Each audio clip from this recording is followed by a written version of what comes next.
Reciba mi saludo de este humilde servidor. Soy el coronel FAP en retiro, José Ricardo Gutiérrez Rivas, piloto de helicópteros, y he realizado varios estudios que me han permitido tener una visión más clara de las cosas que nos puedan servir para poder sobrevivir. Permítame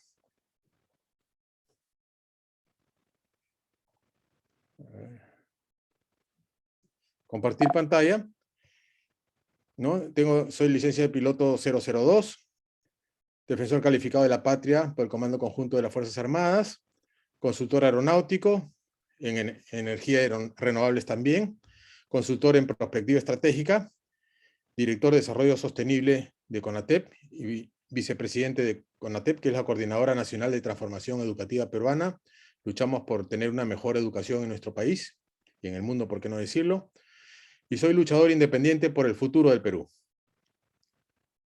Voy a hablarles de la hipótesis de desastres para la supervivencia del Perú, y lo cual nos va a hacer la siguiente pregunta, que es si estamos realmente preparados o no estamos realmente preparados para un desastre en el Perú.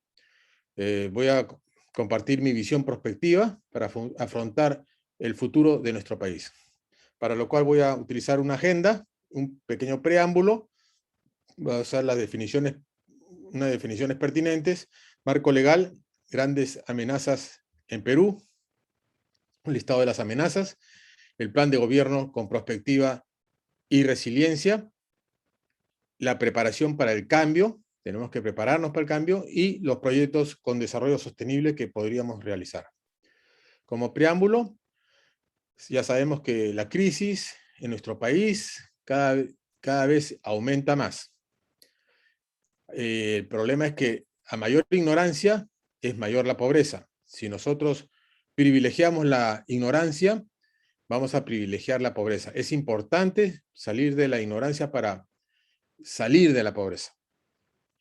Y eso lo demuestran los fracasos continuos de los gobiernos pasados. Es muy difícil preguntarnos y respondernos a la vez qué gobierno ha sido pues no corrupto, o qué gobierno se ha preocupado por todo el pueblo, o qué gobierno se ha preocupado por salir adelante y no ser dominado por cualquier poder económico, pequeño, mediano o grande. Las amenazas y los riesgos no son consideradas en nuestro país como debería de ser, con la perspectiva estratégica. La pandemia COVID ha sido tratada con muchas falencias y ahora pues están superando esas falencias. Espero que no sea tarde.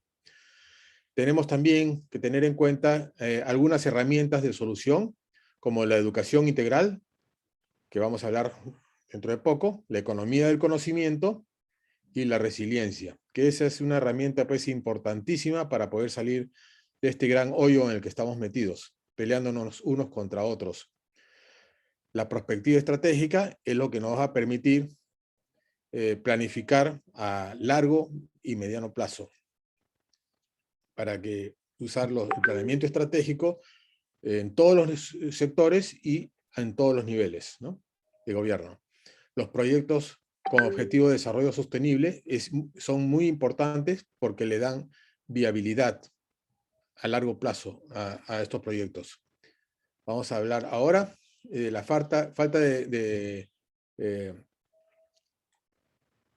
oportunidades que tenemos para el desarrollo de las poblaciones vulnerables, ¿no? La educación, como les dije, combate la pobreza. Muchos países que enseñan a su gente, enseñan a sus bases, a su pueblo, salen de la pobreza.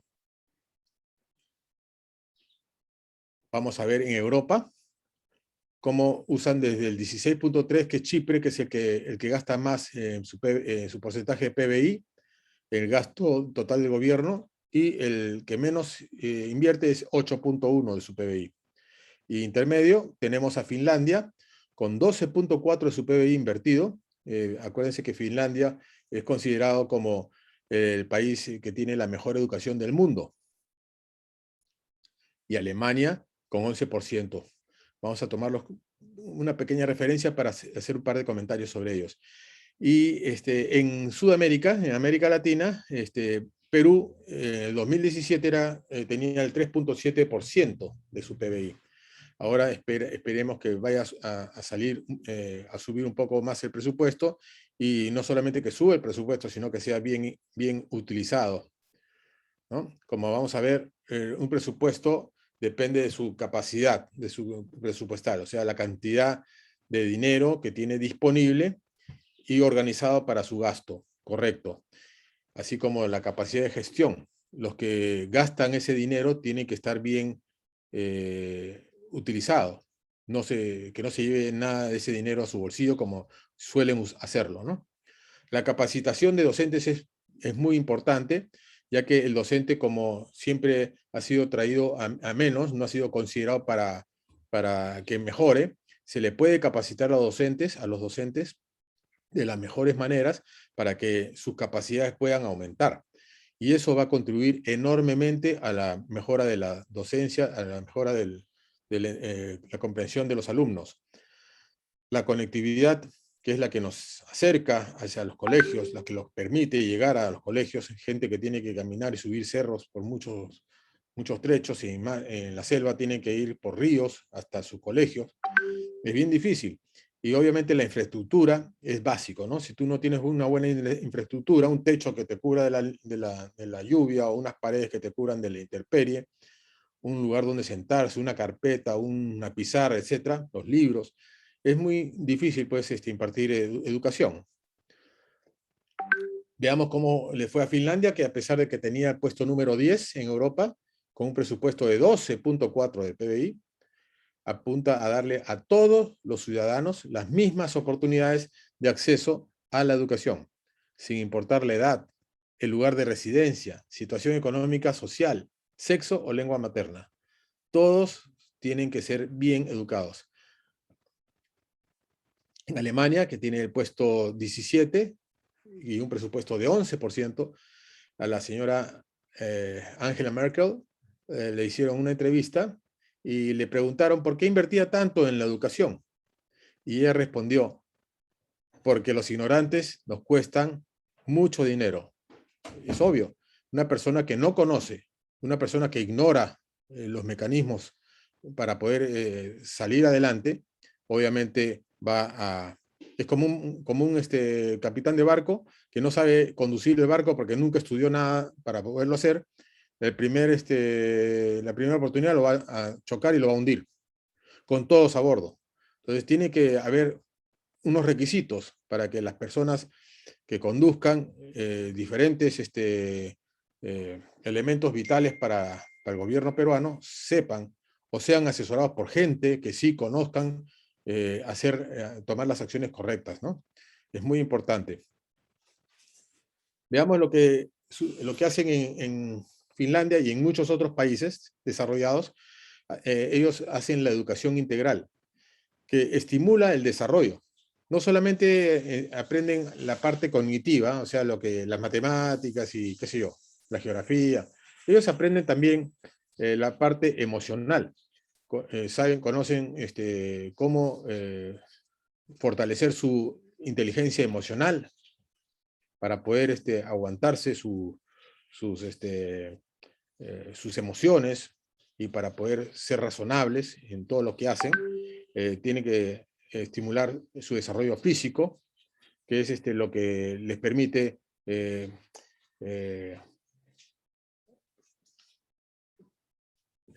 ejercitar la mente y la parte física. Les permite actuar con todo su ser. Por ejemplo, en Finlandia tienen un curso que se llama Economía Familiar, y ellos les enseñan a los chiquillos, a los chicos de primaria, cómo cambiar un tomacorriente, cómo arreglar un caño, cómo llevar sus menús, lo que van a cocinar, cómo gastar menos energía, etc.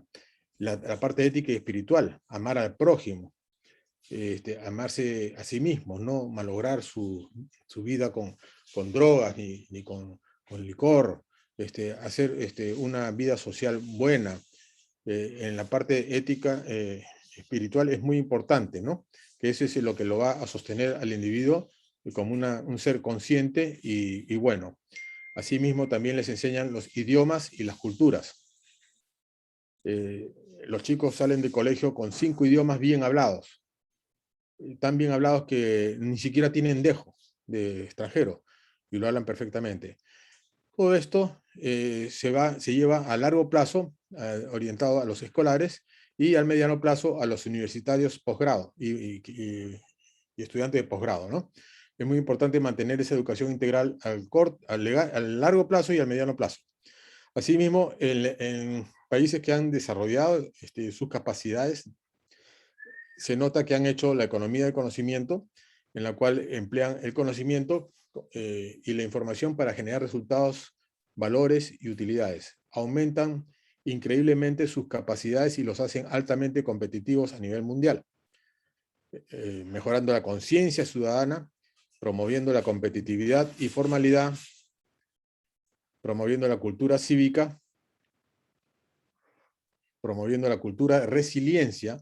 Hay personas que no saben ni qué significa esa palabra, pero es muy importante para poder prepararnos para la sobrevivencia, ¿no? Y también promoviendo los 17 Objetivos de Desarrollo Sostenible de la ONU, que son, ya lo vamos a ver, que son vitales para poder desarrollar de manera armónica con la sociedad, la economía y el medio ambiente. A corto plazo, se da esta economía de conocimiento que es dirigido a todo el sector público y, si es posible, a todo el sector privado, para que mejoren su competitividad en todos los niveles. La educación integral, per se, como ya hemos dicho, está llevada entre las naciones de Europa y Asia y se destacan sobre el resto porque es la que mejores resultados se obtiene, ¿no? Una educación integral salen pues como producto ciudadanos de bien y para orgullo de la patria, ¿no? Porque son los que se destacan a nivel mundial. La perspectiva estratégica son los que apuntalan esta educación integral, que es la perspectiva estratégica de por sí es una disciplina que sirve para alcanzar los objetivos a largo plazo, ¿no? Nos apunta el norte para poder apuntar todos los, orientar todos los planes, ¿no? Esto se hace en base a estudios periódicos, observatorios latentes, que esos observatorios están siempre viendo todo lo que sucede y analizan en qué lugar, en qué sector se va a producir un problema grande, y antes de que se produzca ya están alertando el manejo de crisis para poderlo solucionar antes de que se incendie la pradera. No estar teniendo que enviar bomberos a apagarla, sino antes de que se incendie ya se está solucionando de la mejor manera armónica, ¿no? Para seguir adelante. No podemos estar desperdiciando medios apagando praderas. Asimismo, permite la perspectiva estratégica realizar proyectos con prospectiva. Eso le permite a ese proyecto tener un cimiento sólido con el cual pues, no se va a variar ese proyecto, porque se toma en cuenta pues, la perspectiva estratégica, la vigilancia tecnológica, en fin, para poder hacerlo tener éxito, ¿no? El Sistema Nacional de Gestión de Riesgo de Desastres, como vamos a ver posteriormente, tiene que ver con la prevención. Desgraciadamente no se está cumpliendo a cabalidad y estamos simplemente apuntando a la parte reactiva, como vamos a ver. Es importante saber prevenir, para lo cual se debe usar la perspectiva estratégica. Y en realidad es de aplicación múltiple, puede servir tanto para una región, un estado, puede servir para una compañía, puede servir para una familia, para una persona puede servir, porque le enseña a dónde apuntar, qué objetivos apuntar para poder salir exitoso en su vida, ¿no? Tenemos también en la otra cara, tenemos la cultura de resiliencia, que es basado en lo que es la perspectiva estratégica, y la cultura de resiliencia nos da la capacidad de afrontar la adversidad y salir fortalecidos. No solamente afronta la adversidad, sino puede salir fortalecidos. Y eso es muy importante tenerlo en cuenta. Si no lo hacemos, siempre vamos a estar esperando que nos caiga el huaico, en otras palabras, ¿no? Nos da seguridad ciudadana, nos da la seguridad hídrica. Sabemos que el agua va a escasear en un tiempo. Cierra la puerta. Cierra la puerta. el alimento, la seguridad alimenticia, seguridad energética y seguridad de justicia. La seguridad de medio ambiente, la seguridad de conectividad, seguridad educativa, seguridad de vivienda, seguridad laboral y económica, y lo más importante ahora, que es la seguridad de salud. Para construir las capacidades y fortalecimiento de la educación, es importante ampliar y optimizar los presupuestos. Fortalecer el fondo del Ministerio de Educación, que permita apostar por la innovación en la industria, en la educación básica, como la educación superior. El reforzar los equipos humanos mediante educación integral, economía del conocimiento con convenios internacionales. Hay convenios internacionales que ni siquiera pueden ser un costo para el Estado. Son hasta gratuitos, en el cual nos enseñan a los docentes a enseñar para ser excelentes docentes en lo que es esta educación integral y la economía del conocimiento, para lo cual eso va a servir para la actualización y mejora y el trato de los docentes, porque a los docentes hay que tratarlos lo mejor posible. En otros países el docente es uno de los principales y más importantes profesiones que existe. No solamente es la mejora salarial, sino también el trato de los docentes y el nivel de los docentes que se actualicen. O sea, todos los docentes que se actualicen y cumplan su cometido, su objeto de esta educación, este perfeccionamiento, obviamente se les tiene que premiar con mejores salarios, mejor trato hacia ellos, ¿no? Mejores beneficios también, ¿no? Optimizar la burocracia, la gestión y control. O sea, normalmente estamos cargados de una burocracia en todos los sectores con muchas deficiencias acumuladas en el tiempo. Entonces, esa burocracia tenemos que investigar cómo está funcionando y cuáles son los cuellos de botella para poder aperturar y hacer más fluido el trámite de los proyectos en cuanto a gestión y control. Evitar la corrupción también, ¿no? El reforzamiento de la infraestructura es importante, la construcción y reparación de los colegios, ¿no? La construcción y la conectividad también, ¿no? Reconstruir y asegurar los servicios. Muchos de esos colegios no tienen ni agua, ni luz, ni carpetas, ni desagüe. Es muy grave lo que sucede, ¿no? La implementación de Internet también que es importantísimo, ya que hay unos alumnos que tienen que subirse hasta la punta del cerro para poder tener una clase en el teléfono de sus padres, ¿no? El marco legal, todo está escrito en la Constitución Política del 93, y es importante que siempre se tome en cuenta, así cambien de constitución, que incluyan esto, que es importante tener una educación integral de la persona humana. El Estado debe reconocer y garantizar la libertad de enseñanza. La educación debe ser promovida, el conocimiento, el aprendizaje y la práctica de las humanidades, la ciencia, la técnica, las artes y educación física y el deporte. Y nos prepara la vida y el trabajo y fomenta la solidaridad. Eso es algo que ya se está perdiendo cada vez más, ¿no? La solidaridad. Hay mucha rivalidad entre el color de la piel, entre el estatus social, entre donde uno vive. Entonces, esos tipos de situaciones tienen que mejorarse, ¿no? La formación ética y cívica y la enseñanza de la Constitución y de los derechos humanos son obligatorios en todo el proceso educativo civil, ya sea civil o militar. Importante, ¿no? El artículo 44 nos dice que debemos proteger a la población de las amenazas contra su seguridad. Proteger a la población de las amenazas contra su seguridad y promover el bienestar general, que se fundamenta en la justicia, en el desarrollo integral y equilibrado de la nación. Este artículo es muy importante, ¿no? Es deberes primordiales del Estado, ¿no? Proteger a la población. Y el artículo 163 dice que el sistema de defensa nacional es integral y permanente. Integral y permanente. Y requiere del poder nacional y potencial nacional, obligando a la participación de todos los peruanos, los cuales deberán encontrarse listos para actuar en caso sea requerido. Es importante que todos los peruanos tengamos conocimiento de lo que tenemos que hacer, llegado el momento, ¿no? que tengamos que actuar. En este momento no veo algo parecido, todavía.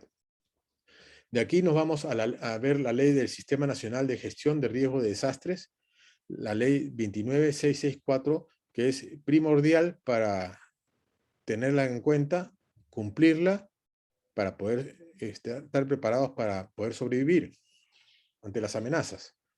En el artículo 2 dice que es la aplicación y cumplimiento obligatorio para todas las entidades y empresas públicas de todos los niveles de gobierno. O sea, todas las empresas públicas de todos los niveles de gobierno, así como para el sector privado y la ciudadanía en general.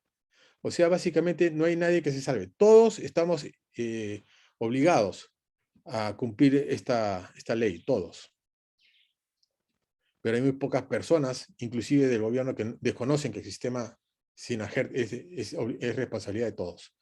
El sistema SINAGERT está basada en la Constitución Política del 93, involucra directamente al Poder Ejecutivo, al Poder Legislativo, Judicial, los gobiernos regionales, empresas privadas, ciudadanía en general, todo el potencial y poder del Estado, todas las instituciones y colaboradores, el cumplimiento y la reforma requerida de las normativas, tiene que estar considerado, las Fuerzas Armadas y Policía Nacional, y la conectividad, que es importante, tanto el espectro electromagnético como la conectividad física, que es la terrestre, la aérea, la marítima y fluvial. Es necesario para nuestra supervivencia tener esta conectividad que permita al COEN, que es los Centros de Operaciones de Emergencia Nacionales, que está basada en el INDECI, Instituto Nacional de Defensa Civil, y el CENEPRED, para poder cumplir todos los planes y previsiones que tenemos descritos en los presupuestos, y usar las herramientas debidas para poderla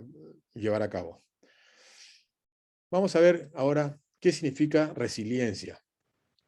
La Real Academia de la Lengua dice que la resiliencia es la capacidad humana de asumir con flexibilidad las situaciones límite y sobreponerse a ellas.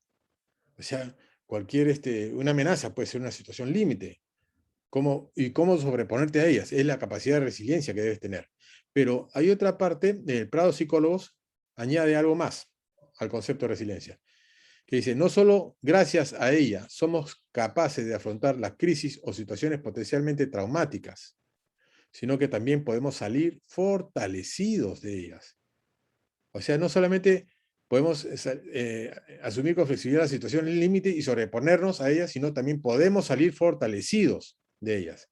Si es que cultivamos la cultura de resiliencia, nos preparamos bien, puede venir amenaza y podemos estar mejor que salir de ellas, sino hasta fortalecidos de ellas. Nos podemos aprovechar para estar tan fuertes que no nos va a hacer daño, y al contrario vamos a estar muy bien. Ahora conozcamos las amenazas y peligros del Perú. Es importante conocer las amenazas para saber de qué nos vamos a defender. Pero por un lado, si el gobierno y la ciudadanía desconocen la realidad de los riesgos de desastres, si no hay identificación proactiva de peligros ni gestión de riesgos, si hay falta de resiliencia, que somos simplemente reactivos como siempre, que reaccionamos después del evento nada más, no tenemos nada previsto, y el problema es que la amenaza viene como ladrón en la noche, no avisa, y siempre nos sorprende. Entonces puede venir el caos, si es que no estamos listos. Pero por otro lado, si es que nos preparamos para los eventos que tengan consecuencias negativas, ¿qué podría suceder si nos preparamos? Nos podría suceder que vamos a tener prevención integral y oportuna. Significa integral, ¿por qué? Porque no solamente salir de la casa a un círculo que dice una S donde está sismos, con nuestra mochila de supervivencia que nos alcanza el agua para tomar 2 horas y después se acabó. ¿Y a dónde vamos a ir? ¿qué hacemos? Falta la parte integral. ¿A dónde vamos a hacer? ¿Qué vamos a hacer después de que nuestra casa se ha destruido? ¿Cuáles son los caminos? Todos debemos saber. Eso es prevención. Para poder tener resiliencia, tenemos que tener un camino hacia dónde ir, a dónde nos dirigimos para protegernos mutuamente. Eso es preventivo, antes del evento. No podemos estar siempre reactivos, tenemos que estar preventivos, de manera esperada. Y estamos esperando en cualquier momento sucede, ya estamos esperando. Y si sucede, ya pues, vamos a salir con éxito, vamos a sobrevivir y vamos a poder seguir viviendo y seguir desarrollando en nuestro país. Veamos la gestión de riesgo. ¿Qué cosa es? Los peligros y amenazas que vamos a ver a continuación son igual que para lo que es gestión de riesgos, es el evento que suceda, por ejemplo, un sismo, un huaico, qué sé yo, cualquiera de esos eventos, ¿ya? ¿Qué probabilidades hay de que suceda? Esas probabilidades del evento, más lo que es sumadas las consecuencias, las víctimas, los daños, cuánto va a costar reparar todo y ponerlo todo operativo como antes estaba, o mejor, eso va a costar demasiado. Entonces, eso es el riesgo que tiene que ser calculado para una gestión de riesgos. Entonces, con esa gestión de riesgos, como ya hemos dicho, puede ser de manera reactiva, a corto plazo, como siempre lo hemos hecho acá, o de una manera más importante, más efectiva, que puede ser el preventivo, mediano y largo plazo. Esa yo creo que es una manera más fortalecida de poder enfrentar los peligros o amenazas. Si no hacemos preventivo, vamos a ser siempre débiles de manera reactiva y eso es muy peligroso para nosotros. Vamos a ver ahora la supervivencia del éxito del Perú. ¿De qué depende la supervivencia del éxito del Perú? O sea, el éxito de que el Perú siga siendo Perú. De repente somos destruidos por las fuerzas físicas, etcétera, lo que puede haber, y dejamos de ser Perú. Tenemos que evacuar a otro país. ¿Qué va a suceder acá? Un caos. Para que no sea un caos, tenemos que saber cuáles son las amenazas. Entonces vamos a ver, las amenazas que nos hacen peligrar son el silencio sísmico. El silencio sísmico, como ustedes saben, en Perú, la ciudad de Lima es considerada la más vulnerable del mundo, ya que tenemos un silencio sísmico de 274 años. Entonces puede haber un gran sismo que puede reventar en cualquier momento y va a ser muy fatal. Imagínense, vamos a verlo ahora con mayor detenimiento, cómo es el silencio sísmico que tenemos.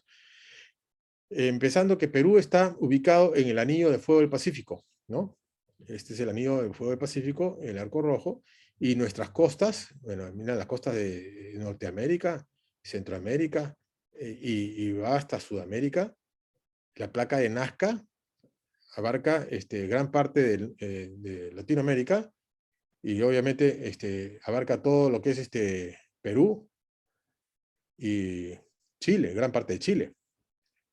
Entonces, la placa de Nazca, esta placa de Nazca se desplaza al noreste, para este lado, de 8 a 10 centímetros al año.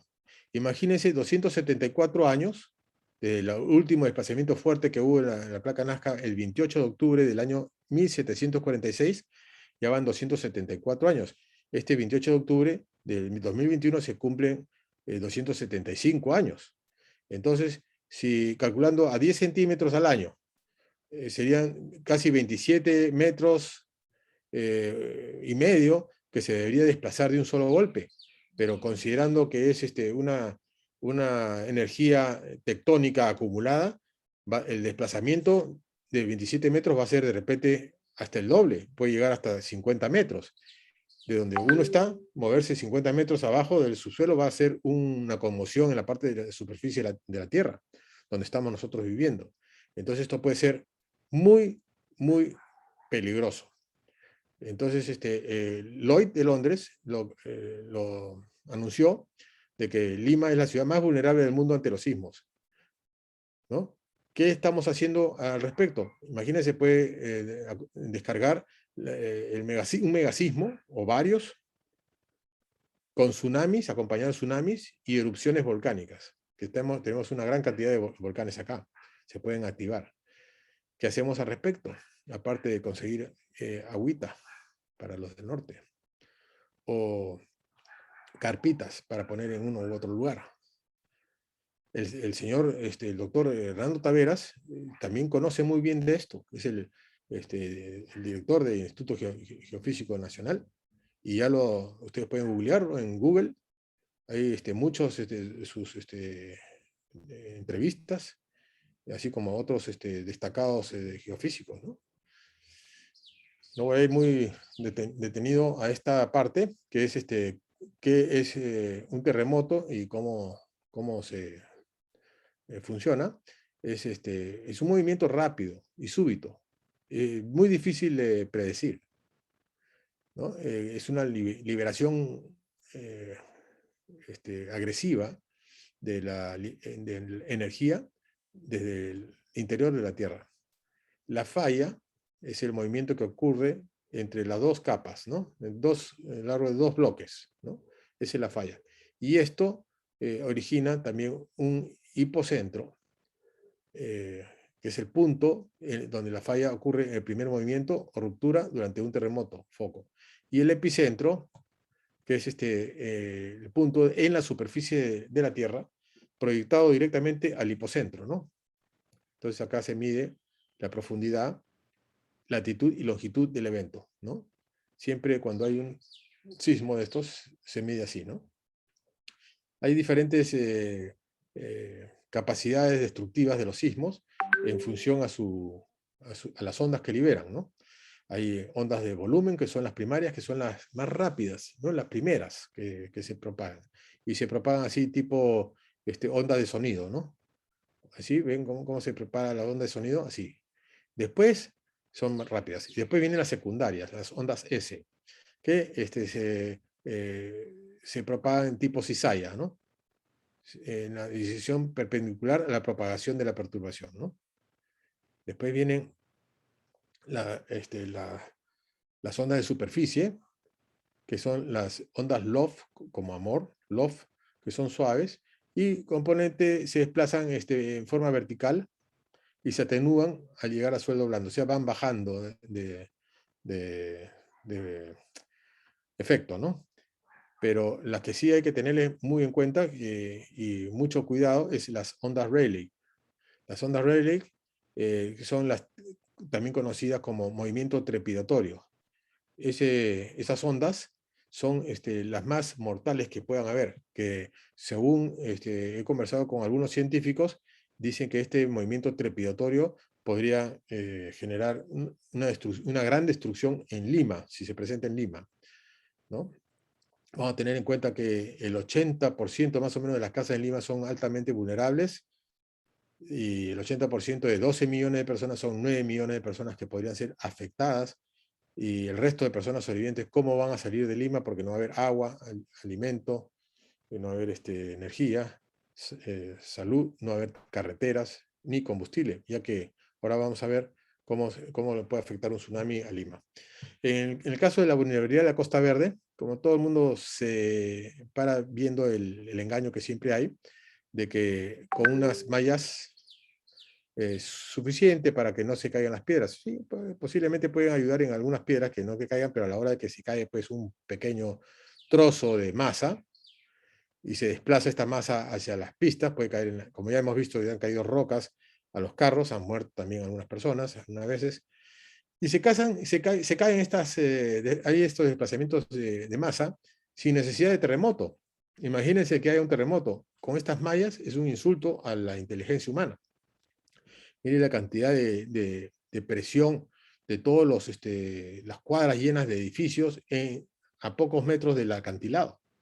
La presión que ejercen. Con un terremoto pueden caerse inclusive los edificios en bloques. Hay que tener mucho cuidado. Hay que prevenir. Pongamos a trabajar a los geólogos, a los ingenieros y hacer las cosas como deben de hacerse. Y alguna vez se tendrán que hacer, ¿no? Las mallas de contención no sirven. De acuerdo a lo que me decía el ingeniero Julio Kuroiwa, quien tuve el gusto de conocer y conversar muchas veces, la colocación de mallas son solo una solución parcial, como le dije, unas piedras que no caigan a la pista. Es altamente costosa por todo lo que hay que poner, que no disminuye los riesgos de desastre en caso de presente un sismo de gran magnitud. Eso lo dijo el ingeniero Julio Kuroiwa en 2017. A raíz de eso me puse a estudiar el asunto y vi una posible solución.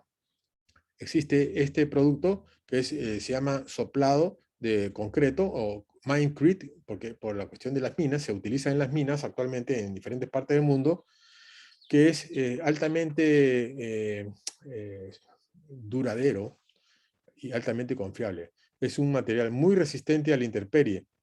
Si lo echas en el agua, también se vuelve duro en el agua en 2 horas.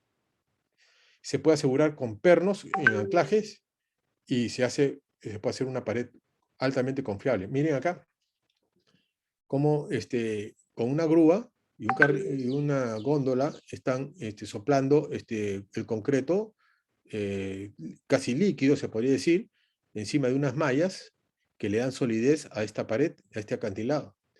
Entonces, acá lo hacen diferente ya con una grúa, directamente con un soplador que lo va manejando este señor en forma remota, y va pintando prácticamente la pared, el acantilado, y esto se vuelve compacto totalmente, ¿no? Y forma un bloque, y al final se puede convertir en una pantalla, como vamos a ver, pero esto tiene que hacerse bien, de manera muy analizada por los ingenieros estructurales, ambientalistas, geólogos, el CENEPRED, que debe tener muy buenos profesionales ahí, y llevarse a cabo. El problema está en que la autoridad de la Costa Verde no se pone de acuerdo, no toman decisiones, hay que de alguna manera pues exigirles, ¿no? Que ya es hora de que hagan algo con la autoridad que el pueblo les ha encomendado, pero algo pues positivo, ¿no? No seguir poniendo redes.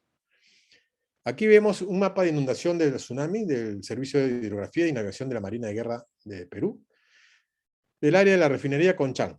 Miren, acá está la refinería Conchán, acá, refinería Conchán, y acá tenemos una serie de barriles, de almacenes llenos de barriles, que están prácticamente a orillas de la costa, y están dentro del mapa de inundación de tsunami. O sea que el tsunami, si llega, barre todos estos barriles y lleva aproximadamente 2.3 millones de barriles, si no es más, que están almacenados, y los barre todo la costa peruana.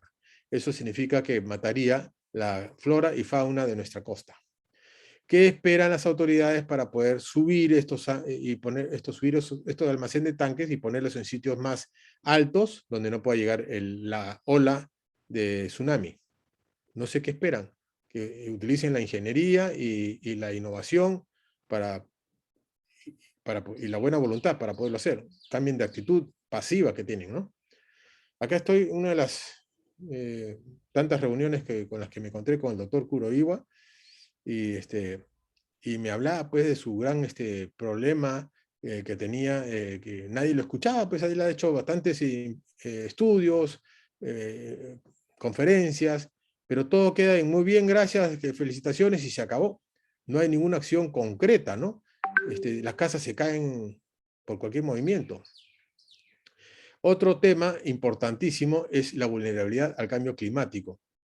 Perú fue declarado por el Tyndall Center en el año 2014 como el país más vulnerable del mundo ante el cambio climático.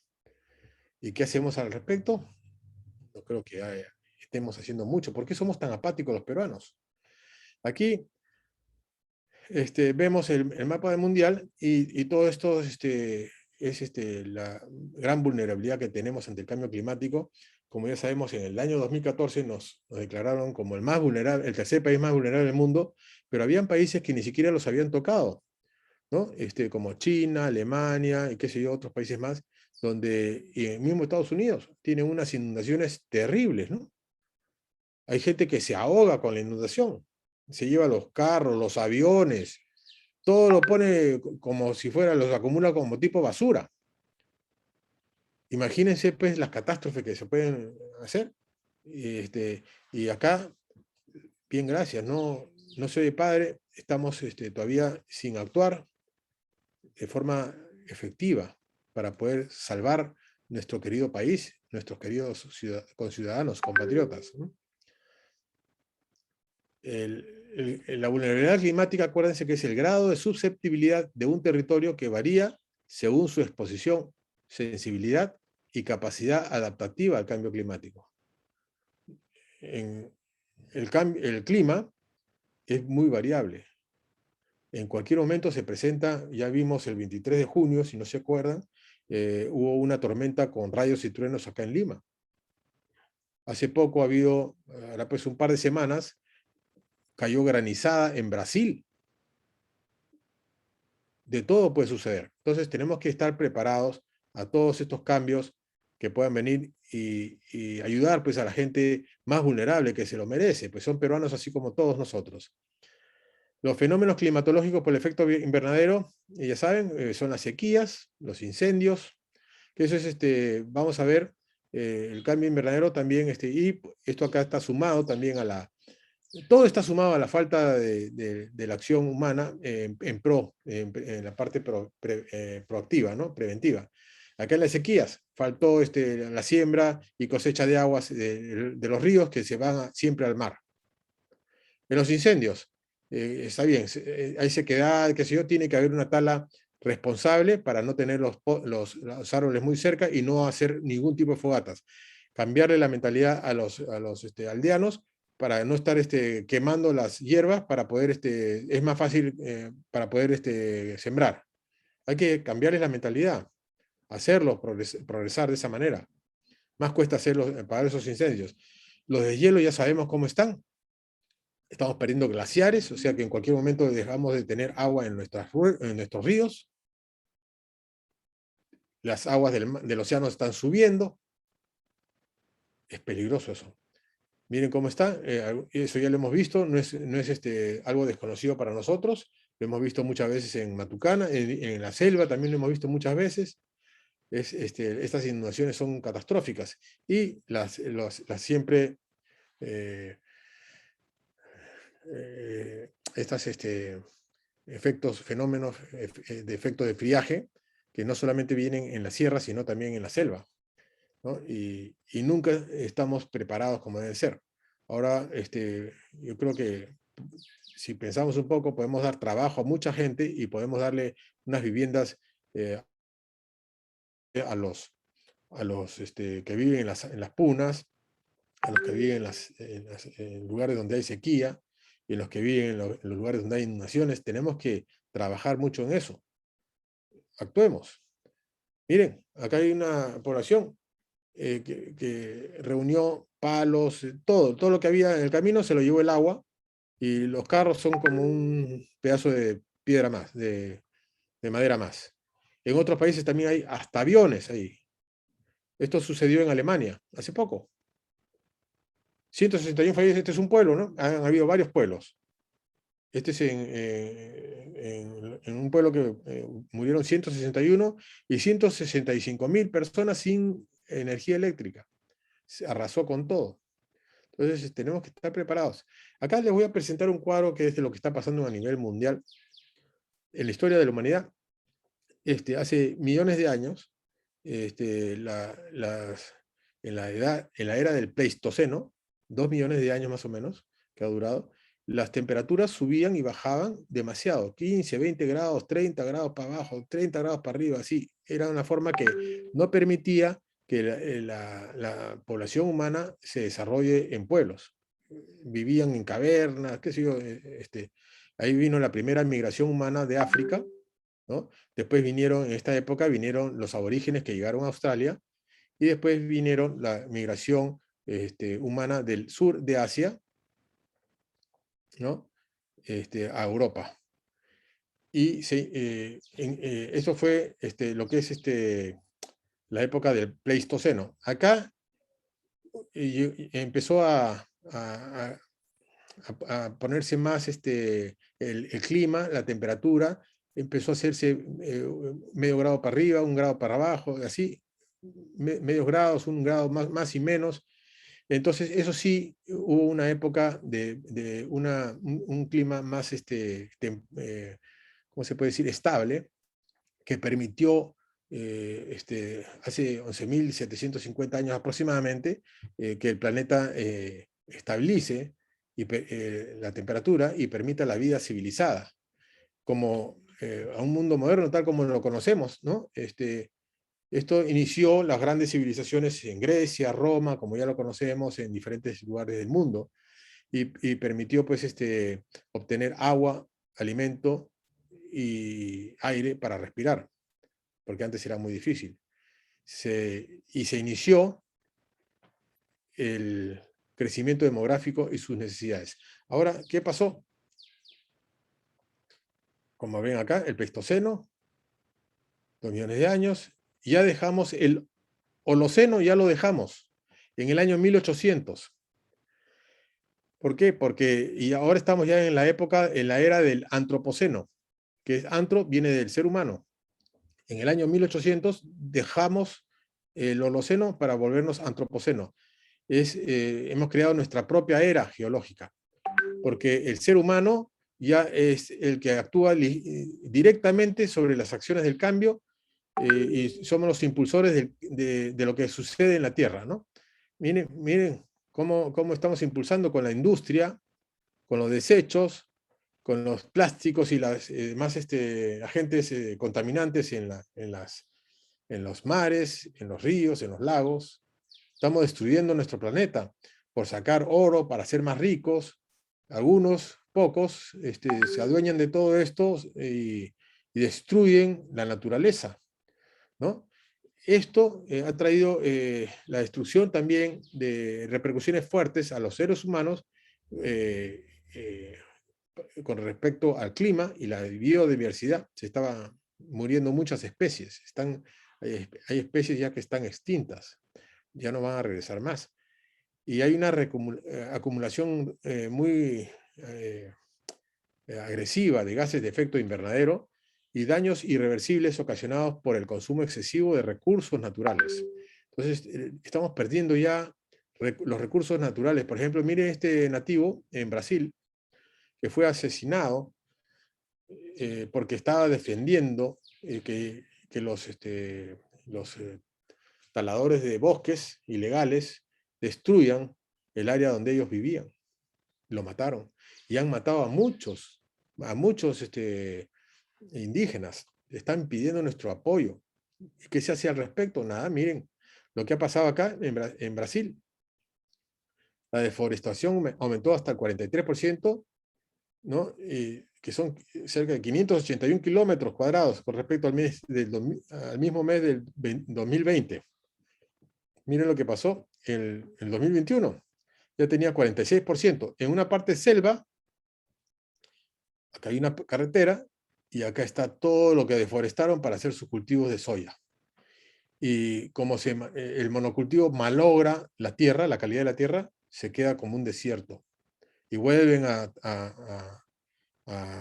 podar en otras selvas y empieza a crecer y a crecer y a crecer.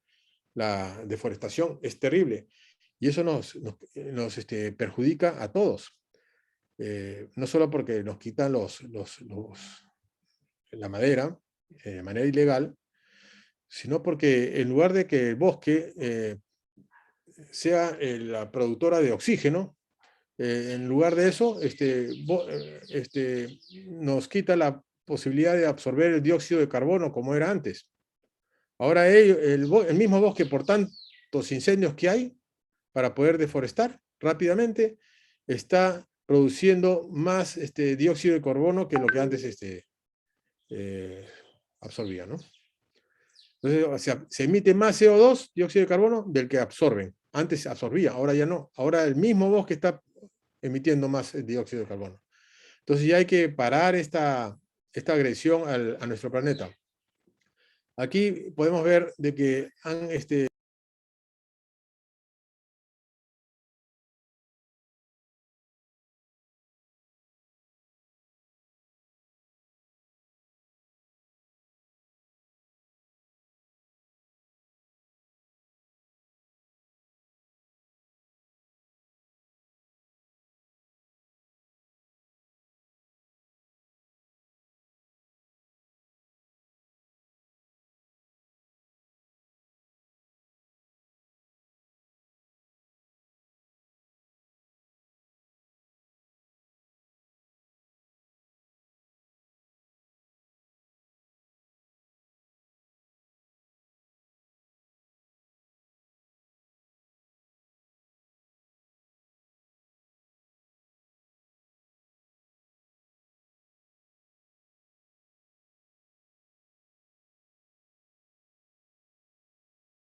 ¿Aló?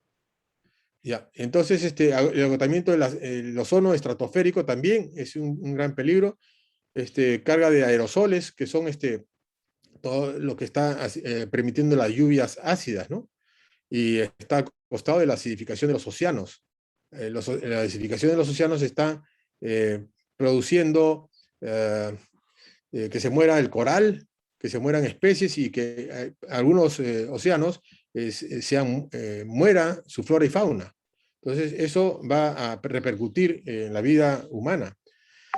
El ciclo bioquímico también es importante. Ahí, miren cómo estamos ya sobrepasándolo.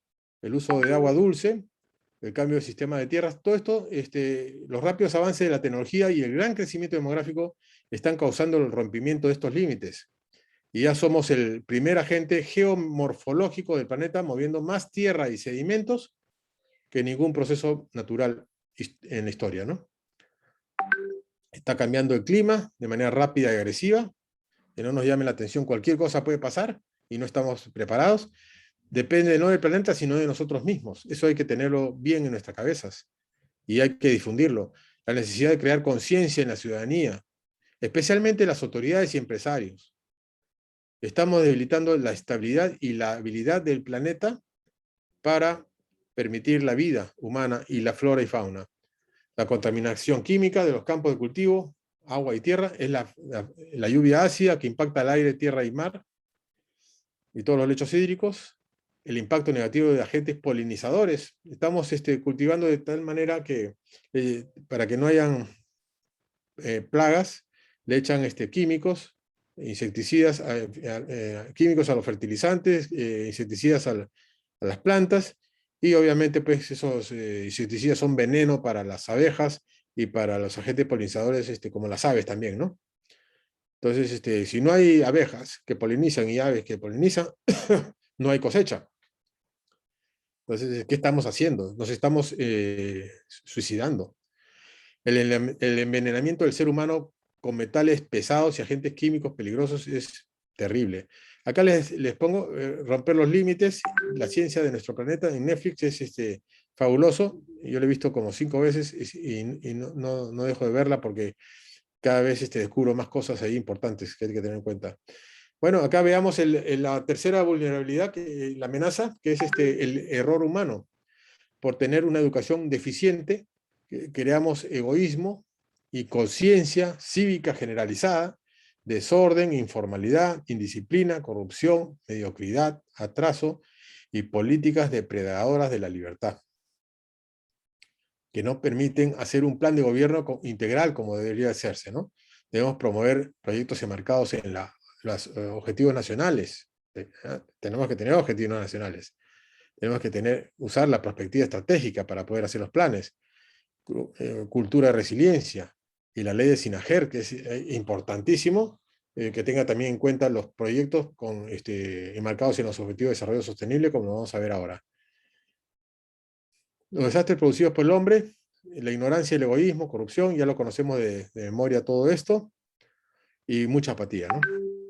Si el gobierno y la ciudadanía no corrigen a tiempo, no nos corregimos a tiempo con educación integral, estamos condenados al caos y al fracaso, ¿no? Desgraciadamente, esto es así de simple. Si no nos corregimos a tiempo, con educación integral, estamos encaminados al abismo. Los desastres producidos por error humano ya los conocemos, y la ignorancia generalizada y desorden, vulnerabilidad institucional. Miren, la cantidad de la vulnerabilidad institucional, casi todas las autoridades han sido corruptas, y bueno, Sagasti, no sé, habrá que ver si está corrupto o no, eso ya lo decidirán. Pero miren, todos comprobados, ¿no? Han tenido sus problemas en sus gobiernos. Ahora, esperemos que no se repitan con este nuevo gobierno. Tenemos caos vehicular, polución, saqueos, delincuencia, y posinflacionarios, como sube el dólar, falta de previsión crea desabastecimiento, daño terrestre, marítimo y aéreo, que es porque hay descontrol, contaminación, epidemias, incendios. Miren los incendios, una vez van los bomberos, no tienen equipo, nadie les paga, son totalmente voluntarios, a veces no hay agua. ¿Y qué es lo que debemos hacer? cerrar las brechas de servicios básicos, salud, agua, desagüe, energía, tener todo implementado para que tengan, por lo menos los bomberos, agua. La falta de vuelo vertical urbano, que con un buen helicóptero podemos apagar los incendios del bosque. Miren acá, está soltando retardante para apagar los incendios. Si no solucionamos estas cosas, ya nos estamos encaminando al caos, ¿no? Miren, acá les voy a dar un pequeño ejemplo del error humano, de cómo permiten el Cerro Tamboraque, que está a 93 kilómetros de la ciudad de Lima, en la carretera central. En el año 2008 lo declararon en emergencia porque tenía 360.000 toneladas de residuos tóxicos, a solo 5 metros del río Rímac. 5 metros, cerquita. En el año 2019 habían 800.000 toneladas. En lugar de bajar, subió. En el año 2021, 1 millón de toneladas. Si es que no es más. Y seguirá subiendo. Y para colmo, las compañías que trabajan ahí pusieron como su compromiso es conservar el medio ambiente. ¿Qué es esto? Es una burla, y le ponen una cubierta que está, creo, hasta prohibida a nivel internacional. Viene un huaico, unas lluvias fuertes y todo esto se va, o un sismo fuerte y todo esto se va a convertir en un dique. ¿Y qué es lo que puede suceder en el dique? Si hay un replecimiento por aluvión, crea embalse y desembalse. Habría un aluvión, cuando se rompe ese embalse, 100 veces la fuerza del aluvión de Yungay sobre Lima. Destrucción de vidas humanas e infraestructura. Estaríamos sin agua por más de un año, pero yo creo que podría ser hasta 10, porque hay que cambiar todo el sistema de distribución de agua potable en Lima. Imagínense, es un trabajo enorme, gigantesco y carísimo. Y no tendríamos energía eléctrica por más de un año, porque ahorita la energía, desgraciadamente, no sé por qué razón, se basa solamente en tener hidroeléctrica y termoeléctrica, que usan gas, siguen quemando petróleo y gas, que son recursos no renovables. Deberíamos usar recursos renovables, totalmente renovables, ¿no?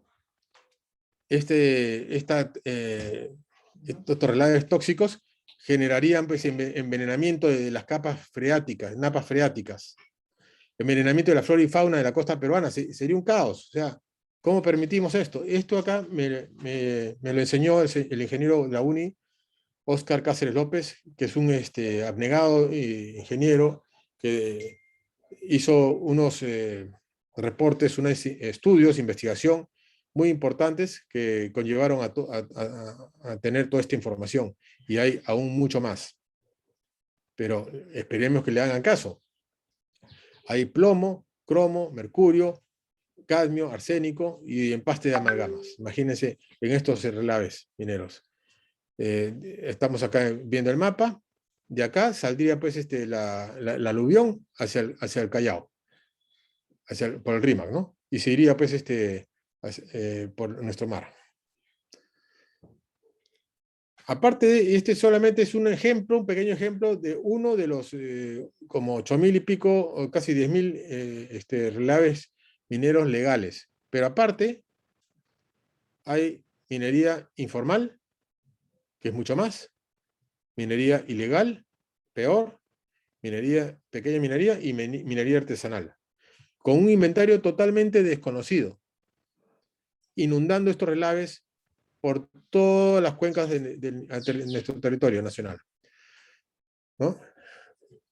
Ahí también tenemos otros graves errores humanos, la depredación por tala ilegal de los bosques, hay un descontrol total, al guardabosques o lo matan o lo coimean y nadie dice nada, se llevan el bosque y lo dejan depredado, lo queman, lo malogran, nadie hace nada.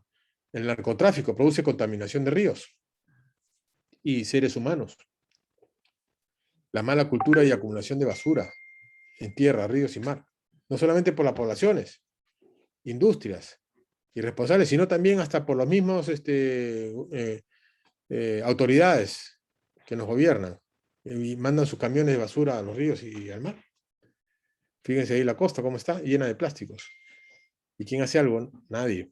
Contaminación por malas prácticas de agricultura e industrias. Como hemos visto, la agricultura, el monocultivo hace mucho daño, y las industrias que paran botando sus basuras tóxicas en las cuencas. La agresión de las especies de extinción. Todavía hay caza y venta ilegal de animales. Los animales están bien en el bosque, de manera salvaje, no podemos agredirlos. Tenemos cerca de 389 especies que corren el peligro de extinguirse. Tenemos que hacer ya algo, ¿no? Y aquí seguimos a los planes de prospectiva, planes con gobierno con prospectiva y resiliencia, planeamiento y observatorio prospectivo para contrarrestar las amenazas, cultura y resiliencia es importante, ¿no? Porque con los planes estratégicos se puede hacer por dónde empiezo, con un plan de estratégico operativo, cuánto cuesta, con un plan estratégico administrativo, por dónde continúo, el plan estratégico de conducción, para poder continuar, hasta replicar en otras zonas. Preparación para los proyectos de desarrollo sostenibles, con el plan estratégico. Preparación, o sea, ahí se prepara a toda la gente que va a intervenir. No se puede hacer un trabajo de frente con gente que no conoce el tema. Hay que prepararlo. Hay que darle economía del conocimiento para que aumente sus capacidades sobre lo que se va a hacer. Construcción de infraestructura, la conectividad, los servicios, etc. Los clústeres productivos. Esto es basado en la economía social del mercado que está en el artículo 58 y 59 de la Constitución del 93. Estos clústeres productivos van a permitir que nuestros gremios que están actualmente sin trabajo puedan crear cooperativas, asociaciones, como ya vamos a ver, para poder crear una ruta de evacuación por los lugares donde van a producirse alimentos, energía, siembra y cosecha de agua, etcétera, valor agregado a los recursos naturales. Todo esto va a ser mayor oportunidad para lo que queremos hacer, la resiliencia, mayor riqueza, va a generar mayor riqueza al Estado y sobre todo a nuestros compatriotas que van a trabajar en esto, y mayor generación de empleo, ¿no? Quisiera ver rápidamente lo que son los 17 Objetivos de Desarrollo Sostenible de la ONU. El 25 de septiembre de 2015 se reunieron los líderes mundiales y adoptaron un conjunto de objetivos globales, todos con buen fundamento, excelente me pareció, para erradicar la pobreza, proteger el planeta y asegurar la prosperidad para todos. Estos objetivos tienen como meta máxima el 25 de septiembre de 2030, se acerca, y estamos a 9 años, 8 años y pico. Tenemos que apurarnos, porque al llegar a cumplir estos objetivos que tienen cada uno sus metas, vamos a poder mejorar nuestro país y vamos a también acercarnos a la posibilidad de participar a la economía mundial, ¿no? ¿En qué consiste el desarrollo sostenible? Consiste básicamente no solamente es la parte económica, porque normalmente dice, vamos a hacer todo lo posible para la recuperación económica. No solamente es la parte económica, señores. Son 3 ejes fundamentales, como lo vamos a ver. La parte social, que es el ser humano, es lo primordial en este mundo, en nuestro gobierno, en nuestro país y en toda parte del mundo. La parte social, el desarrollo social es importante mediante la educación, como ya les dije. De acuerdo a eso, va a aumentar y mejorar la parte económica, y va a aumentar y vamos a cuidar el medio ambiente. Cada uno está relacionado, entre los 3 están relacionados y tienen que formar un esfuerzo equilibrado. No solamente es económico, porque lo económico es lo que nos trae la destrucción. Mire lo que ha pasado con los relaves mineros y la destrucción de las cuencas, ¿no? En todo el país. Eso es por solamente fijarse en el desarrollo económico. Tenemos que ver la parte social y medioambiental para poder seguir subsistiendo. Entonces, si existe un desequilibrio, caos, ¿no? Pero en cambio, si existe un equilibrio y un desarrollo sostenible responsable, vamos a llegar a la vida de la libertad y la búsqueda de la felicidad. ¿Por qué no? Ya dejemos de pelearnos. Busquemos la felicidad de todos, de todas las multiculturas. Miren, estos son los 17 Objetivos de Desarrollo Sostenibles, de los cuales yo apunto al tercer objetivo, que es salud y bienestar, que eso a mí me parece que es el objetivo más importante al que tenemos que alcanzar. Y para poder alcanzarlo, la salud y bienestar de todos, es importante lo que tenemos al lado derecho, que es la educación de calidad. Si no tenemos una educación de calidad, como les he mencionado, la educación integral al largo y al mediano plazo, y la economía del conocimiento al corto plazo, no vamos a poder lograrlo. ¿Por qué? Vamos a ver, miren lo que pasó, un ejemplo, lo que pasó en Singapur. En Singapur, el dólar, el billete de $2 de Singapur, acá privilegia al profesor, al maestro, que les enseña a los muchachos, a los adolescentes que están estudiando, de todo lo que se puede hacer, una casa, pueden hacer cosas tribunales, cosas muy buenas, y los orientan para eso, ¿no? Privilegian la educación como el centro de la agenda política, como la base de la construcción del futuro. Pero miren lo que pasa con el dólar de $25, el billete de $25. Privilegia de educación avanzada. O sea, continúan con una educación, pero ya avanzada. Esa es la que le digo economía del conocimiento. Para la consolidación y mejora continua de la construcción del futuro mediante el pragmatismo. No lo hacen hacer cosas que no sirven, sino cosas que son pragmáticas, que van a servirle al país. Y miren lo que están logrando, toda una super ciudad bien organizada, bien ordenada. Pero ya están viendo ya todo lo que es computación, están en computación cuántica, están desarrollando enormemente. Por eso es que ellos han tenido éxito, porque se han trazado mediante la perspectiva estratégica, se han trazado sus objetivos y los están cumpliendo. Y nosotros acá seguimos peleándonos. Y es hora de cambiar. Y es hora de cambiar. Miren, acá he ordenado. Si hacemos una educación de calidad, vamos a poder cumplir todos los demás objetivos de desarrollo, ¿no? Que están todos ligados, ¿no? Y vamos a poder lograr dirigirnos hacia el fin de la pobreza, que es importante, el hambre cero, ¿no? En todo nuestro país, y la salud y bienestar, que es la que tenemos que alcanzar. Mientras no empecemos con una educación de calidad, estamos por demás. Es importante la educación, ¿ya? Ahora, la preparación para el cambio. Como seguía diciendo, la supervivencia del éxito, después de ver todas estas amenazas y el plan de gobierno, lo que tiene que marcar, tenemos que ver que la educación, hay que privilegiar la educación para crear conciencia a todas las multiculturas peruanas, que son riquísimas. Tenemos un privilegio tener tantas culturas peruanas y tenemos fusiones de las culturas que nos hace aún más fuertes, pero muchas personas no la valoran. Entonces tenemos que enseñarle que valoren esas multiculturas, enseñarle que tengan principios, civismo, amor al prójimo y a la patria. Y crear la cultura de meritocracia. Si no tenemos la cultura de meritocracia, vamos a poner a dedo a cualquier persona, mi amigo, mi vecino, mi compañero de colegio, y no funciona así, porque hasta poniendo al mismo familiar de uno, porque no está preparado, puede quedar mal, ¿no? Tenemos que tener gente que ha estudiado, que se ha preparado, que nos rinda cuentas de los avances que está haciendo. El curso de estadistas y valores, empezando de los partidos políticos, que tiene que ser voluntario para los miembros, obviamente, pero obligado a los que van a ser candidatos. No puede ser posible de que pongamos a un candidato que no sepa lo que es un Estado y para qué sirve, ¿no? Que sepa de lo que son las diferentes tendencias políticas en el mundo, cuáles son las que han triunfado y cuáles son las que han fracasado y por qué. Y es algo que yo considero que es muy importante considerar, tener en cuenta que usar el polígrafo para todos los candidatos y el descarte de mafias y la corrupción. Acá tenemos un pequeño ejemplo de que por primera vez se aplicó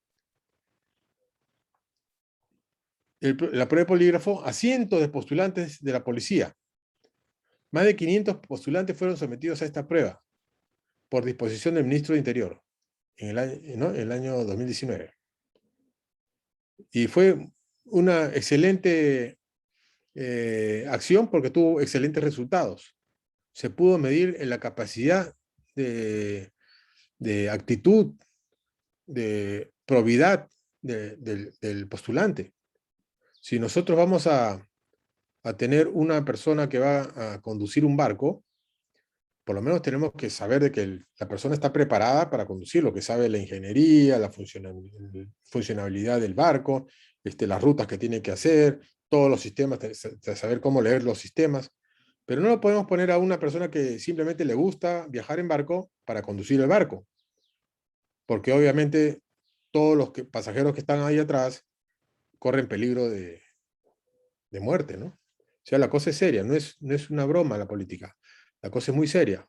Hay que tomarla de manera responsable.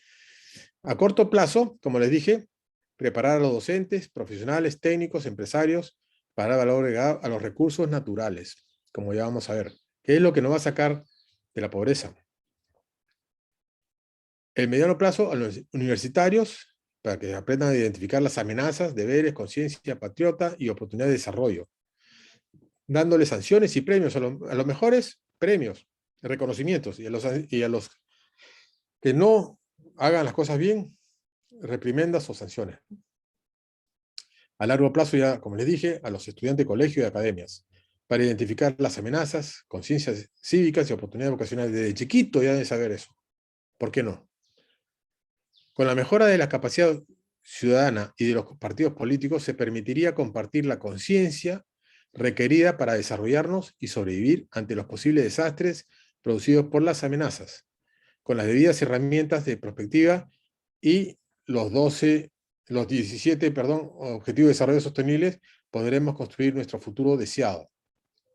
Esto va a permitir promover la conectividad segura en la parte aérea, terrestre, marítima y fluvial. Asimismo, mejorar la burocracia de todo el aparato estatal para que fluyan realmente los proyectos de desarrollo, ¿no? Destrabar los proyectos. Muchas veces los proyectos están trabados porque no les dieron la coima que ellos pidieron. Eso debería de investigarse y sancionarse para cortarlo de raíz. También todo esto va a servir para fortalecer las capacidades de respuesta. Acuérdense de lo que hablamos, que todos estamos responsables de lo que es este Sistema Nacional de Gestión de Riesgos y Desastres, toda la ciudadanía, las Fuerzas Armadas y policiales. Vamos a fortalecer nuestra capacidad de respuesta mediante la educación integral para mejorar el nivel político y las capacidades de los gobiernos, la capacidad de la ciudadanía, la mayor generación de empleo, mayor riqueza de valor agregado de los recursos naturales y promover la cultura de resiliencia. ¿Cómo hacerlo? Ya, aquí les voy a dar solamente unas pautas, que son básicamente camino, no les puedo dar todo el camino. Es, por ejemplo, la seguridad hídrica de las cuencas, es vital. Si nosotros tenemos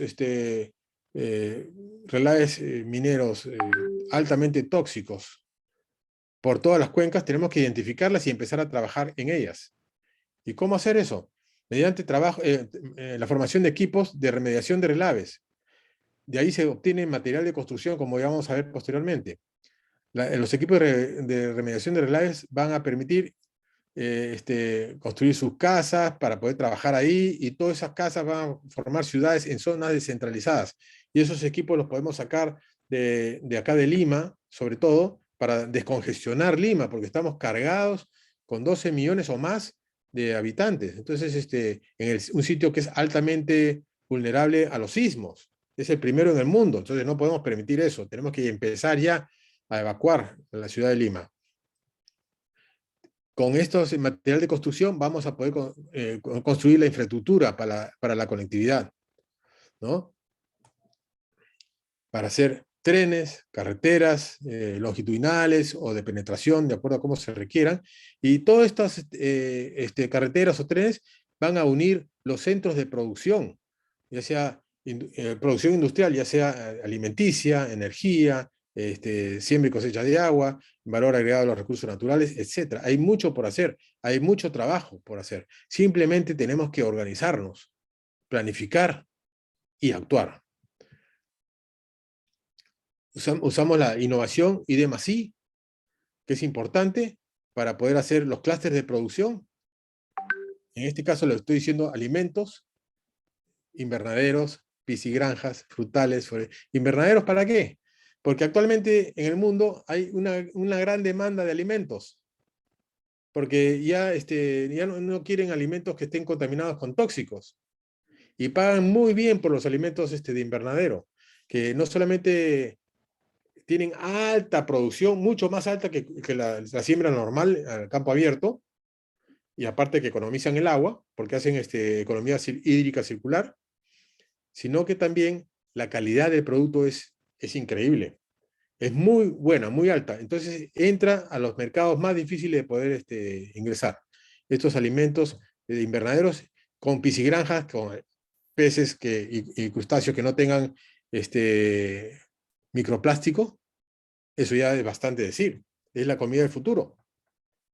Frutales y todo esto, forestería, etcétera, todo que tenga que ver, carnes blancas, rojas, todo lo que tenga que ver con alimentos sanos. Eso es lo que va a valer y van a pagar oro por ello. Entonces, si no estamos apuntando a eso, estamos perdiendo el tiempo. Y, por supuesto, todo lo que conlleva a darle valor agregado a los recursos naturales. Tenemos recursos naturales de sobra acá en Perú. Tenemos que darle valor agregado, pues, que no se lo lleven todo para que ellos le den valor agregado. Sacan los barcos llenos de barro y nos pagan por lo más barato que hay, lo llevan a su refinería y sacan el oro, tierras raras, que son carísimas, más caras que el oro, platino, cobre, y nos pagan acá como si fuera barro. Barato. Entonces, señores, eso es lo que ese es mi esquema mental que se los he puesto acá, y un plan de gobierno con perspectiva y resiliencia es necesario que se realice oportunamente y considere el plan de evacuación de Lima a lugares descentralizados y resilientes. Les voy a dar un pequeño esquema que les va a dar la idea de lo que yo pienso. Vamos a ver acá. La economía del conocimiento nos prepara y une para convivir, fortalecer la industrialización con competitividad y el autoabastecimiento nacional, la gran demanda mundial y nuestra sobrevivencia. Esto sería más o menos la idea de cómo sería la ruta de evacuación de Lima en clústeres de productivos que tengan sus ciudades inteligentes, y todo este conjunto, cada uno de estos conjuntos se llama ciudad del conocimiento, ¿no? Y va siguiendo toda la ruta hacia el norte, hacia el este, hacia el oeste, qué sé yo. Pero lo importante es que cada uno de estos lugares va a albergar a miles y miles de personas que van a trabajar para venderles sus productos a nivel nacional, orientados al hambre cero, y para venderlo también al extranjero, que pagan muy bien, muy buen dinero por los productos peruanos, ¿no? Esto nos va a dar vivienda con servicios resilientes, aguas, plantas de tratamiento de aguas residuales, energía, recursos de energía renovables, desagüe, huertos, cada uno tiene su huerto, o sea, cada ciudad está llena de casas que tengan sus huertos, su capacidad de resiliencia individual, de familiar, su energía renovable, su agua propia, todo. Salud, educación integral. Ganarían tanto que podrían generar su propia salud de calidad y su educación integral, un buen trabajo, bienestar, comunicación, etc. Cultura, resiliencia, investigación, desarrollo e innovación, laboratorios para poder crecer, y obviamente la conectividad. Aire, aviones, helicópteros y drones, tierras, por tierra, trenes, carreteras, agua marítima, fluvial, lacustre. Apoyo general a todos los evacuados en la ruta. Le van dando agua, comida, para que sigan su ruta hasta su lugar designado, ¿no? Aumenta la oportunidad de crecimiento de la demanda de alimentos orgánicos a nivel mundial. Como les dije, las ventas mundiales de alimentos orgánicos crecieron entre 25% y un 100% debido a la pandemia. No pueden producir. Entonces, hay gran demanda que nosotros podríamos abastecer, ¿no? La escasez de agua también. Nosotros debemos, en lugar de dejar de tirar el agua al mar, hagamos como los chilenos. Ellos no dejan que las cuencas boten el agua al mar. Ellos siembran, o sea, hacen represamientos a todo lo largo de la cuenca y van cuidando esa agua. O sea, si viene crecimientos de agua, pues los desvían, o sea, controlan su agua. Nosotros somos demasiado pasivos. Tenemos que cambiar. Los proyectos, miren, acá está, una longitudinal, un tren longitudinal y las carreteras o trenes de penetración, de acuerdo a lo que se requiera.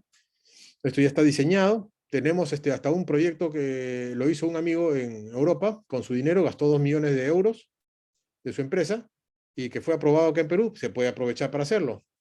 Tenemos cada uno de estos lugares, podemos dotarlos con helicópteros, para evacuar heridos, para llevar provisiones, transportar a la gente, ¿no? Para esto tenemos que promover escuelas, aeropuertos, combustible para estas aeronaves, y generación de impuestos, líneas de bandera, tenemos que apoyar las líneas de bandera en la parte terrestre, trenes, carreteras, electromotricidad, que es muy importante.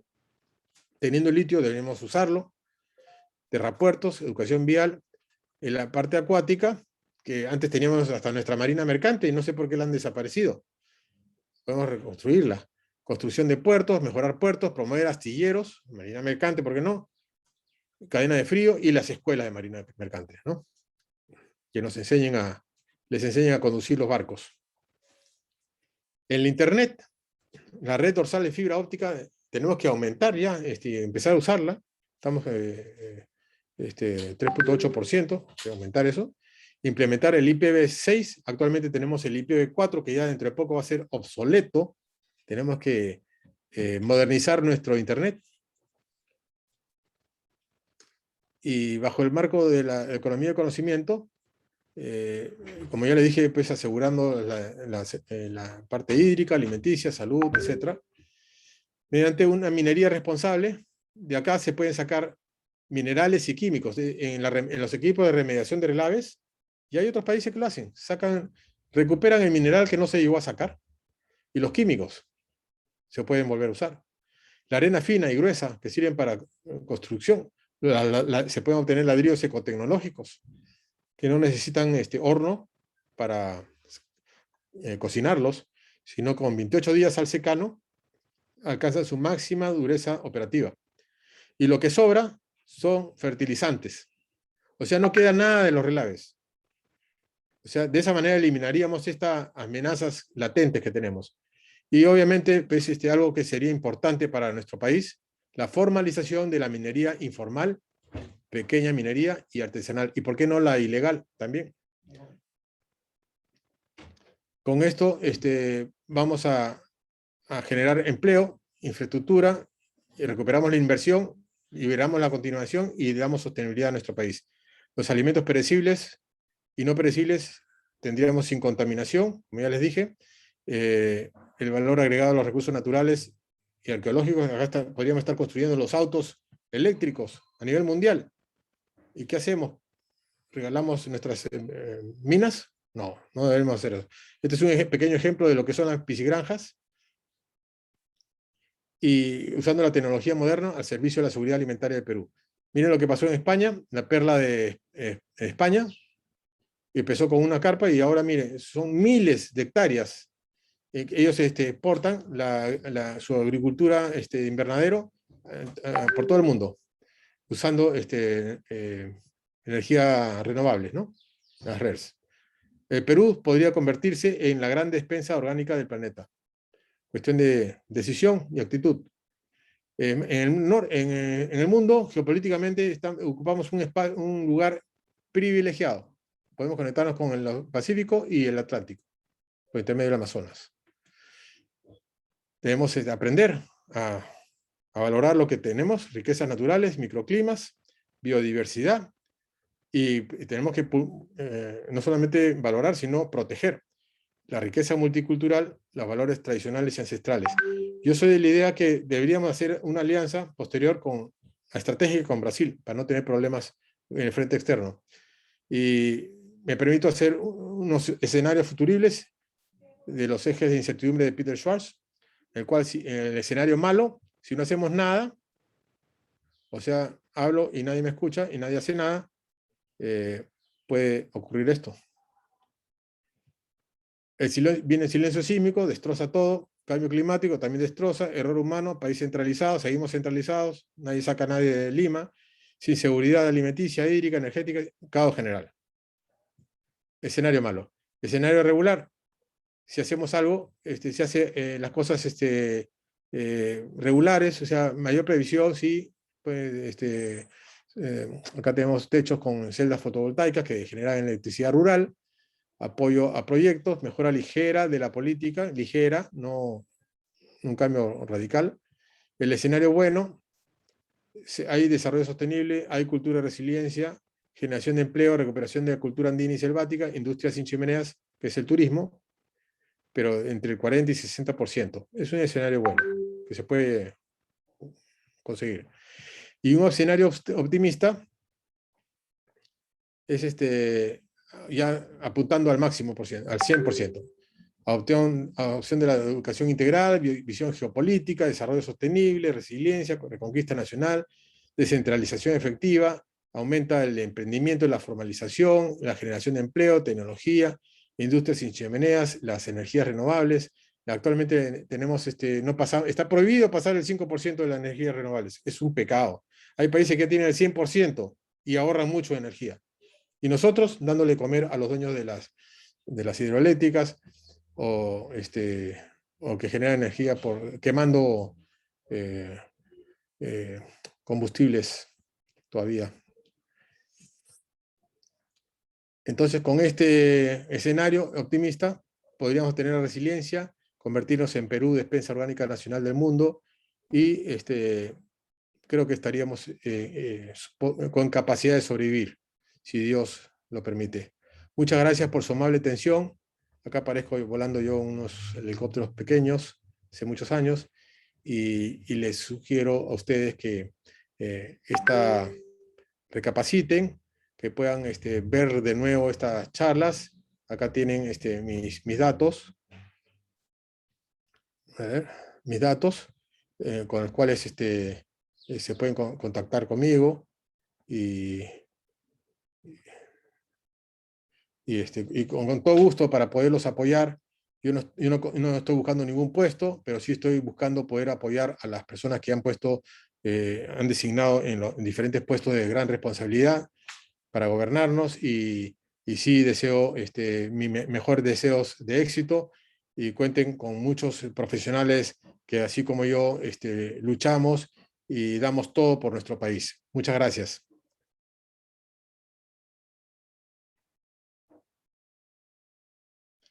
Que Dios lo bendiga.